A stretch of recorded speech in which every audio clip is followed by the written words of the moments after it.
The National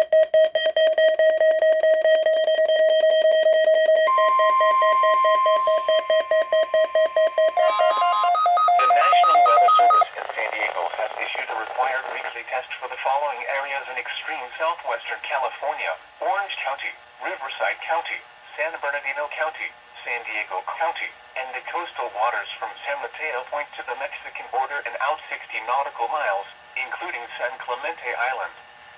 A test signal was broadcast to test the public warning system. The test is normally conducted between 10 a.m. and noon each Wednesday, weather permitting. The signal was also used to test the activation and emergency readiness of the Skywarn network of radio operators.